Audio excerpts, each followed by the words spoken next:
Listo.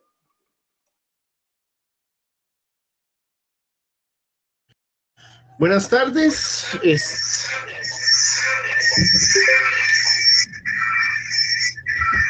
Hay eco.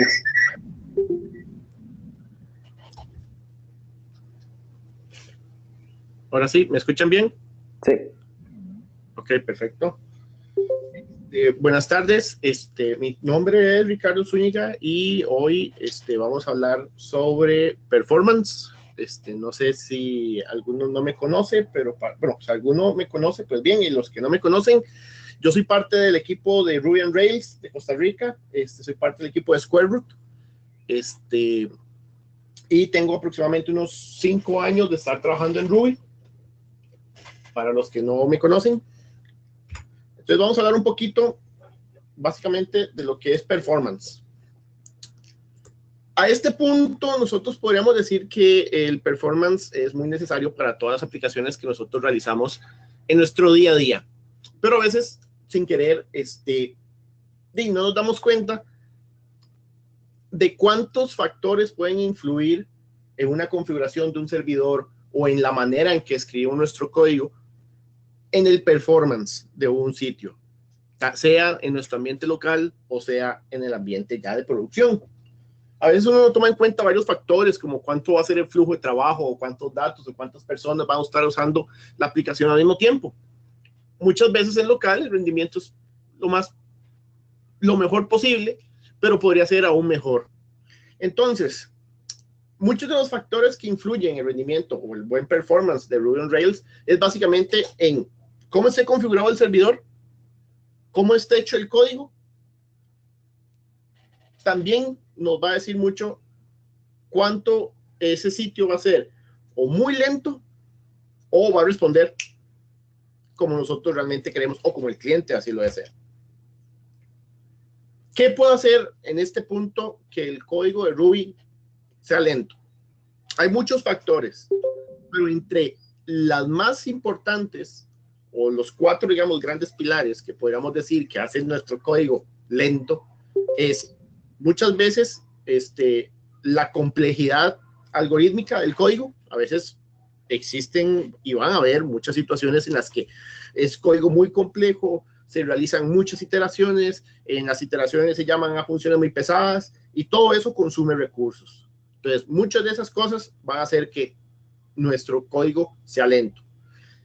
Por defecto, Ruby tiene un garbage collector que a veces nos puede ayudar y a veces nos puede perjudicar grandemente en el rendimiento del sitio, sobre todo cuando se hacen algoritmos muy pesados.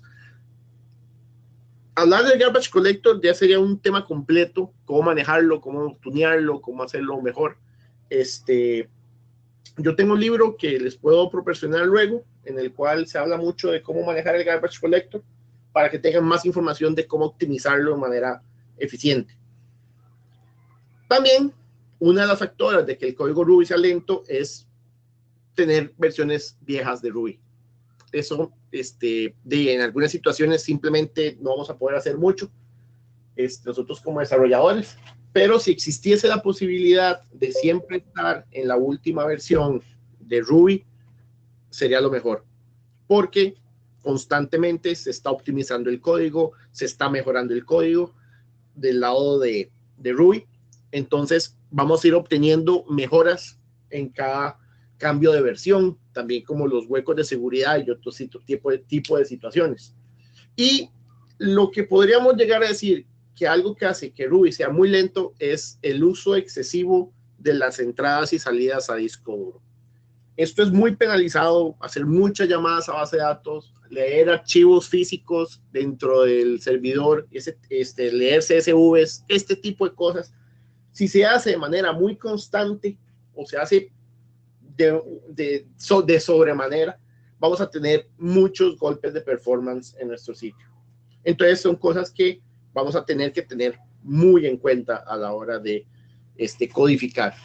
Estos son como 4 cositas así básicas de cómo el código puede ser lento y cómo podemos afectar simplemente con haber hecho algo tan simple como haber hecho un algoritmo muy complejo, o haber hecho una llamada Active Record en la que llames muchas situaciones encadenadas y vayas bajando el performance cuando se puede haber hecho una consulta más eficiente.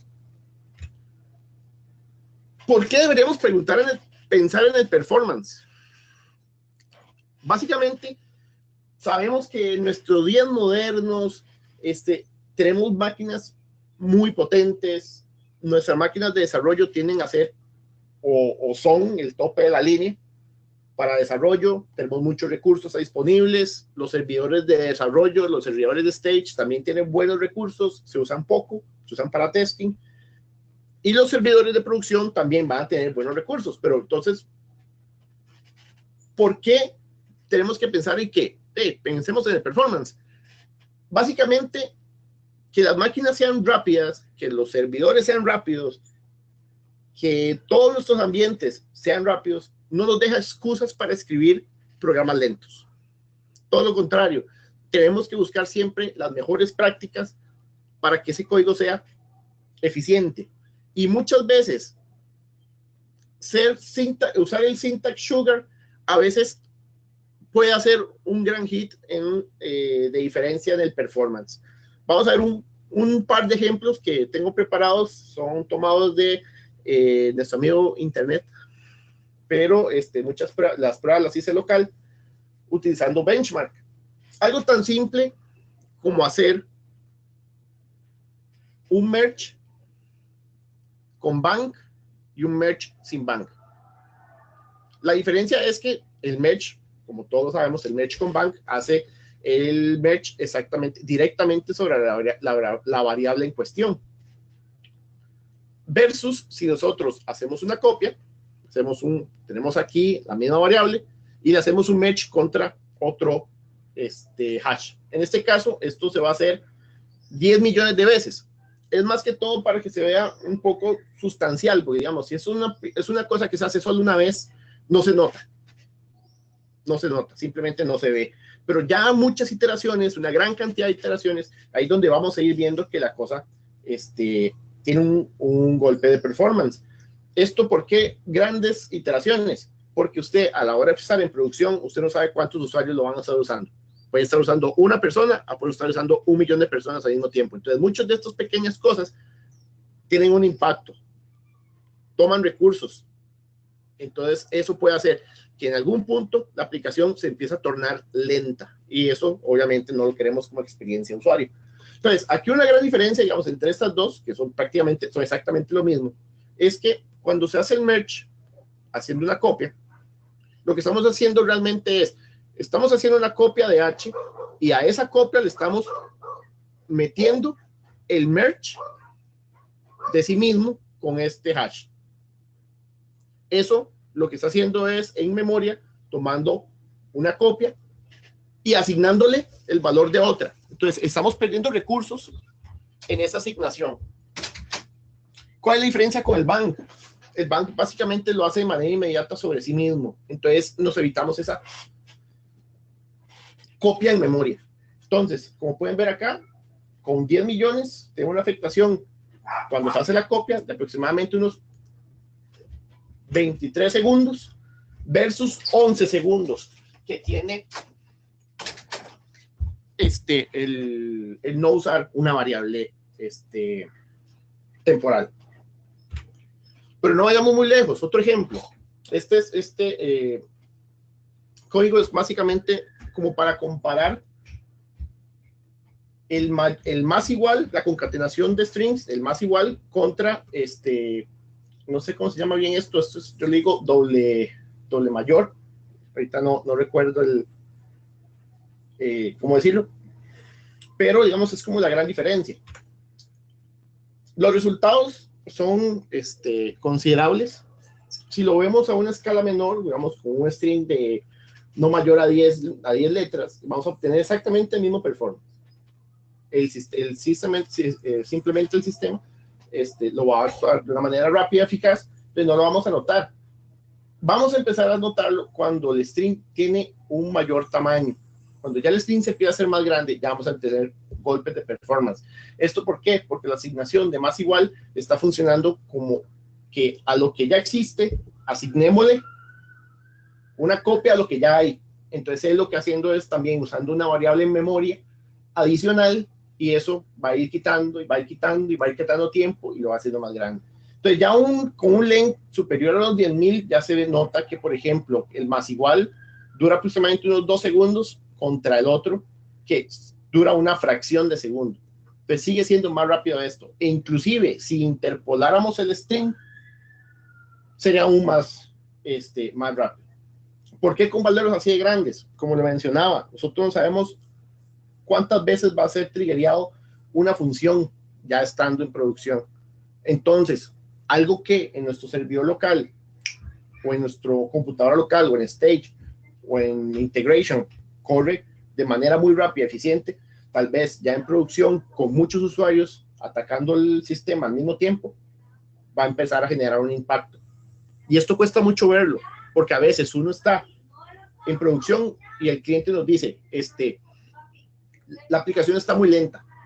Entonces ya empieza a ver eso de que qué es lo que puede estar generando, y pequeñas cosas como esta pueden estar generando un gran impacto en nuestros ambientes de producción. Formas de hacer Rails más rápido. Hay cosillas que podemos hacer como usar menos memoria, evitando variables innecesarias, evitar llamadas de funciones muy pesadas o trabajos muy cargados durante los iteradores, porque básicamente por cada iteración va a tener un impacto o un golpe dentro del mismo performance. Y sobre todo, escribir poco Ruby and Rails. ¿Qué es lo que más o menos quiere decir esto? Es como, si tratemos de escribir el código lo más eficiente posible, entre menos código que haga exactamente lo mismo, vamos a tener un buen performance. Tips para evitar este tipo de situaciones. Primero, variables de instancia. Básicamente a veces nos pasa, y estamos trabajando en algún controlador o algo, y creamos muchas variables de instancia. Pero aquí es donde venimos al caso. Hay que tratar de minimizar el uso de las variables de instancia por vista. Si la vista no ocupa una variable de instancia, no hay por qué declararla como una variable de instancia. Por ejemplo, en este caso, yo tengo declarada acá 4 variables de instancia, en la cual se ejecutan 4 situaciones totalmente distintas, pero a la hora que yo estoy llamando al view, yo solamente estoy usando una. Las otras 2 o 3 variables de instancia simplemente no están siendo utilizadas. Eso quita memoria, quita recursos y empieza a hacer a la larga nuestro proyecto más lento. No tener miedo a utilizar la base de datos en la mayor cantidad posible. Si en nuestro proyecto tenemos la posibilidad o sabemos que el día de mañana no se va a migrar a otro motor de base de datos, a veces MySQL, MariaDB, Postgres, Mongo, el que sea. Si tenemos mucho la certeza de que no se va a migrar, digamos, a otra versión, a otro motor, no otra versión, a otro motor, entonces tenemos que sacarle el jugo a la base de datos. Ya la base de datos o el motor de base de datos como tal, él ya tiene recursos asignados en el sistema. Entonces tenemos que aprovecharnos de eso. Entonces, muchas cosas no necesariamente tenemos que estar usando Active Record para todo al mismo tiempo. Podemos tratar de empezar a usar features como store procedures, triggers, funciones. A veces necesitamos un cálculo de datos que perfectamente lo puede generar la base de datos, como sumas, el máximo, este tipo de funciones que ya trae. Incluso yo creo que hay una de promedios que tiene MySQL. Todas estas funciones que ya existen dentro del motor de la base de datos, es mejor darle esa responsabilidad a la base de datos y que nos traiga los datos ya crudos, porque eso nos evita escribir menos código en Ruby. Si hubiera algún cálculo de datos, perfectamente ya los datos vienen listos, entonces no se tiene que generar esas funciones dentro de Ruby para que haga el mismo cálculo. Ya podríamos trabajar con el dato ya listo y ese tipo de cosas. Mucho de esto solo va a funcionar si nos brincamos el Active Record, por así decirlo, pero también eso nos va a agregar mucho performance a la hora de estar trabajando con grandes cantidades de datos y evitar, obviamente, muchas llamadas a base de datos, porque también eso nos da un gran hit en el performance. Usar caché. Para nadie es un misterio, nada es un secreto, que en Ruby una de las mejores prácticas es usar el caché hasta donde se pueda, porque eso obviamente nos va a dar una velocidad significativa en la aplicación. Obviamente va a haber mucho contenido que es dinámico, que no se va a poder cachar, pero todo el contenido que sea mayormente estático es bueno cacharlo. Incluso llamadas a servicios, como llamadas a APIs, como llamadas a bases de datos, que sean casi siempre la misma información, es bueno cacharla, porque así nos evitamos esas llamadas. Y obviamente va a hacer que la aplicación reaccione de una manera más rápida y eficaz. Entonces hay diferentes técnicas, puede uno cachar toda la página, una acción, un fragmento de la página, en fin, todo depende de la necesidad de la aplicación. Haciendo investigación, me di cuenta que es recomendado no utilizar o no sobreusar los helpers. Básicamente, según lo que leí, cada vez que uno usa un helper, un form helper, uno está introduciendo un paso extra. Entonces lo que se recomienda es escribir la mayor cantidad de HTML posible, porque entre más HTML haya y menos helpers haya, hay menos recursos que se están usando para pintar la página. El HTML es más rápido de interpretar directamente sobre el browser que esperar que, por ejemplo, no tenga un form que tenga múltiples helpers y que cada uno haga algo. Obviamente van a haber situaciones en las que no nos queda de otra. Digamos, si uno está pintando una colección, obviamente nos vamos a usar el helper para poder hacer un select o una tabla o lo que estemos usando para pintar todo el collection. Pero en la medida de lo posible, si podemos utilizar menos helpers, eso nos va a ayudar a pintar más rápido las vistas. Tips que también es importante ir viendo, como ya mencioné, evitar variables innecesarias, asignamiento de variables innecesarias, reducir las llamadas a disco duro, evitar las llamadas innecesarias a un unique dentro de arrays, usar blank en vez de nil o empty, porque eso es, si ya está implementado, es mejor usar blank que nil o empty. También tratar hasta donde se pueda, yo sé que es difícil, parsear fechas y usar stringify time. Básicamente porque cada vez que se hace eso es un casteo que se está haciendo y eso hay un hit y eso va a gastar recursos. Algo muy importante, hay que conocer las gemas. No nada más porque la gema hace específicamente lo que nosotros queremos, significa que nos va a servir. Muchas veces las gemas son construidas para una situación específica, para una persona especial o para un proyecto en específico. Entonces, eso solo va a funcionar de esa manera. Conocer las gemas que vamos a utilizar o que estamos utilizando también nos tiene que ayudar para saber si, por ejemplo, yo agrego una gema X, si esa gema X va a afectar el performance y no está bien optimizada versus la gema Y, que hace exactamente lo mismo, pero está más optimizada, está más actualizada, funciona en las últimas versiones de Ruby, funciona en las últimas versiones de Rails.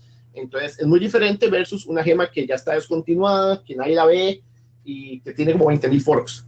Entonces uno sabe que hay algo que podría afectar nuestra aplicación a futuro, no solo en performance, sino también a la hora que usted quiera escalar de una versión de Ruby a otra. Es algo que siempre hay que tomar en cuenta. Mejorar los algoritmos antes inclusive de tratar de mejorar el código. A veces podemos agarrar un algoritmo y decir, ok, vamos a hacerlo más bonito a nivel de código, se ve bonito, pero sigue siendo pesado. Entonces, ¿qué es lo que hay que hacer? Primero hay que analizar si el algoritmo que estoy haciendo yo puede afectar, o es muy pesado, muy fuerte, muy agresivo. Tratar en la medida de lo posible de hacer lo más simple posible Y básicamente, si un algoritmo es muy complejo, hay que dividirlo. O sea, eso es el concepto de divide vencerás para tener un mejor performance en estos casos. También hay que optimizar la forma en que usted accesa las variables globales. Entre las cosas que investigué, se recomienda usar returns explícitos. O sea, que si una función sabemos que va a retornar algo, darle específicamente que hacerle un returns es ese algo y no dejarle la responsabilidad tanto a Ruby, porque él tiene que más o menos, entre su interpretación, él tiene que más o menos, él sabe que la última cosa que está en la función es lo que tiene que devolver, pero muchas veces tal vez lo que ocupamos es que retorne un boolean o que retorne un número, retorne algo específico. Entonces sería bueno en esos casos ponerle un retorno explícito. Cuando sea posible, usar operaciones que sean destructivas, no copias sobre sí mismos y eso, para evitar asignaciones innecesarias e inclusive gasto de memoria. Y sobre todo usar la interpolación sobre la concatenación, que la interpolación es básicamente, los que no la han usado, es escribir todo en el mismo string utilizando el char paréntesis.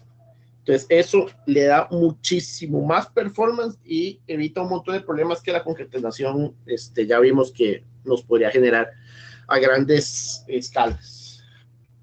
¿Preguntas?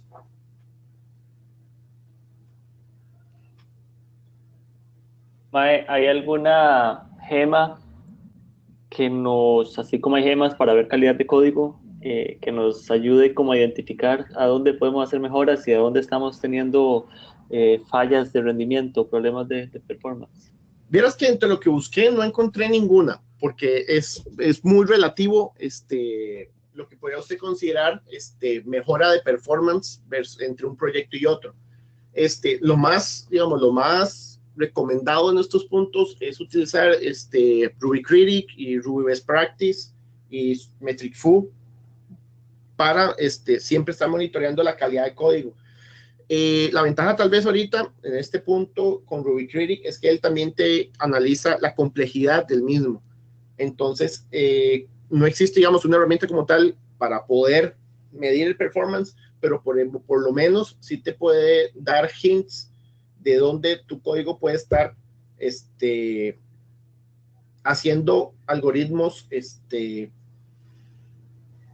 muy complejos. Entonces se podría empezar por ahí. Pero digamos, como te digo, lo que uno define como performance es un poco relativo entre un proyecto y otro. Van a haber situaciones en las que simplemente no vamos a poder hacer un montón de cosas. Por ejemplo, usar store procedures en una base de datos porque tal vez la base de datos no lo soporta o porque tal vez por requerimientos técnicos no lo podemos usar.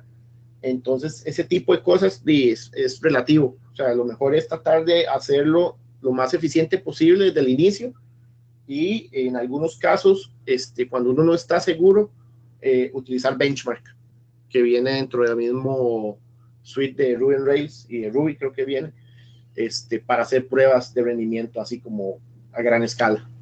De hecho, yo creo que algo que debería de ser parte de los code review es valorar una parte de lo que es performance, poner en duda o si el código está siendo utilizado en el mejor performance o no. Sí, eso es correcto.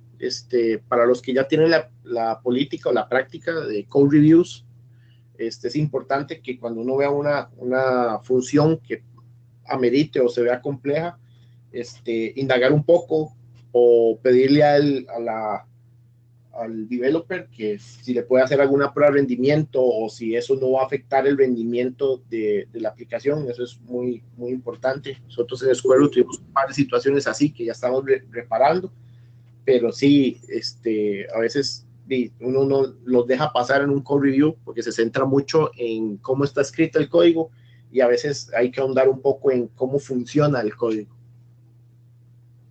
Para eso, por eso mencionaba Ruby Critic. Ruby Critic ayuda un montón en eso.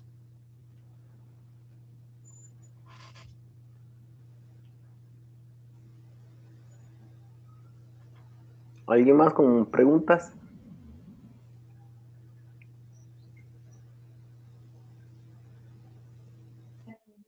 No, me imagino que los darás después, pero que hayan usualmente hay varias formas de hacer de obtener un mismo resultado con funciones que usamos mucho, como mostrabas ahora el merge bank, o incluso ordenamientos o ciclos, que puede ser, no sé, que un select sea más eficiente que el each, que probablemente así es. ¿Hay alguna referencia interesante que encontraste como por qué podríamos reemplazar, qué sé yo, un map para que sea más eficiente, o por qué reemplazar en lugar de usar esto, use esto? Yo tengo un libro en PDF que puedo compartir, donde vienen muchas de esas cosillas. Sí es importante, digamos, por ejemplo, el del map. Teóricamente, el map es el más eficiente que ahorita para manejo de arrays, porque si vos haces un collect, collect toma más tiempo, a pesar de que él usa map por debajo. El map es como el último.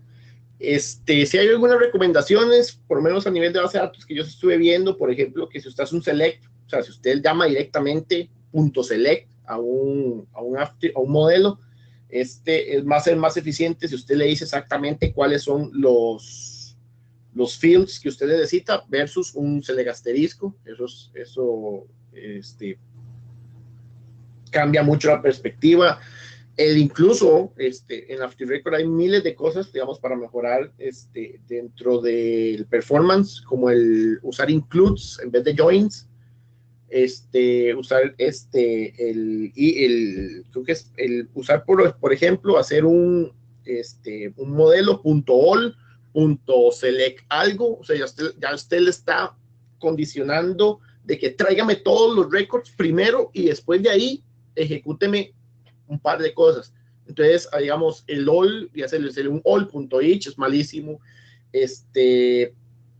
Existen funciones propias, digamos, en cada uno. Ahorita es que tengo Active Record en la cabeza, pero digamos, por ejemplo, Active Record sí tiene muchas funciones que son, que dan menos, que mejora el performance de las llamadas a base de datos. Ahorita no sé, no me acuerdo de todas, pero por ejemplo, el include es súper importante porque él lo que va a hacer es que va a estar llamando a los demás modelos dependiendo de la necesidad. Si usted lo hace por join, él va a hacer una sola consulta, entonces es muy pesado y le deja mucho la responsabilidad de cómo está el join creado al developer. Y a veces el include por sí mismo y por su implementación en Active Record toma la decisión si lo llama todo de una vez o si lo llama a como es necesario. Entonces eso también nos ayuda un poco. Existen funciones, creo que, ¿cómo era que se llamaba? Hay una que se llama fetch each o algo así, es que hace, que es lo que va haciendo, va haciendo una llamada por tiro y mejora el performance. Pero siempre, digamos, mucho de lo que hay que tomar en cuenta, sobre todo a la hora de reducir las llamadas a disco, que eso es lo que más tiempo quita, lo que más recursos quita, es en la manera lo posible obtener todos los datos que se necesitan en una sola ejecución. Porque si, por ejemplo, yo tengo una tabla que se llama usuarios, y yo a esos usuarios necesito todos los que estén en status activo. Entonces ya le hago un punto where status active. Ok, ya tengo los usuarios activos. Pero si a esos resultados yo le hago un each y luego de each le digo user. El usuario tiene una relación con otra tabla que se llama profile, por ejemplo. Entonces yo le digo user.profile.where, donde el profile sea 2. Entonces, where 2. Entonces, por cada iteración que yo le haga al usuario, él va a hacer una llamada a base de datos. Y así lo va a ir haciendo. Entonces, si son 200,000 usuarios, él va a hacer el primer query, que es de todos los usuarios, más 200,000 más para ver si ese usuario tiene el profile 2. ¿Cómo se mejora eso? User.includes.where y se le manda a decir que está status active y profile 2. Entonces él hizo una sola consulta y te trajo todos lo que usted ocupaba. Ya él lo hace por debajo y es una consulta más eficiente que el each que acabo de mencionar. Cosa tan simple como eso. Por eso es que es importante y no hay una herramienta así tan fidedigna de lo que de lo que uno pueda mejorar el performance. Pero sí, cosas tan pequeñas como hacer esos pequeños cambios a la hora de llamar a base de datos, llamar un archivo una única vez y tener todo el archivo en memoria, puede ayudar en algún punto o en algunos casos, puede ayudar de esa forma, porque obviamente es más barato tenerlo en memoria que estar leyendo el disco nada más para obtener dos datos. Entonces, eso es importante mantenerlo. Y también hacer ciertos cambios, algoritmos, que no sean pesados, que no sean grandes, que no estén más de 3 loops anidados, porque eso ya es un golpe de performance y es una muestra de que algo está mal. De si ya usted tiene un loop de más de 3 niveles, hay algo que no está bien y hay algo que se puede mejorar. Entonces, a veces nos tocará mucho usar el expertise, nuestra propia experiencia, y que en los code reviews sean más, tengan un ojo más crítico a cómo funcionan las cosas y no cómo están escritas. Porque a veces, por hacer un pequeño cambio, hacemos un golpe en el performance sin querer. Entonces, sí, es más o menos lo que tengo ahorita. Perdón.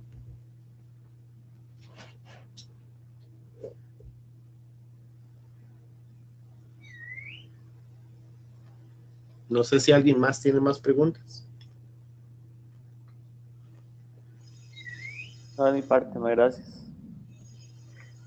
No estaríamos entonces, Ricardo. Muchísimas gracias. Estuvo bastante interesante. Ok, aquí les dejo más o menos la bibliografía. Cuando el que necesite, yo tengo el PDF de Ruby Performance Optimization. Entonces, el otro es que sí es un libro físico, pero el de Ruby Performance sí lo tengo en PDF, entonces lo puedo compartir para si lo quieren leer, bastante grande, bastante interesante. Pásalo ahí por el chat, sería genial. Sí, sí, buenísimo. Sí. Bueno, perfecto. Después sería bueno hacer un cheat sheet, o algunas, por lo menos las dos cosas que más usamos. Sí. Listo. Entonces, Muchas gracias. Chao. hasta luego.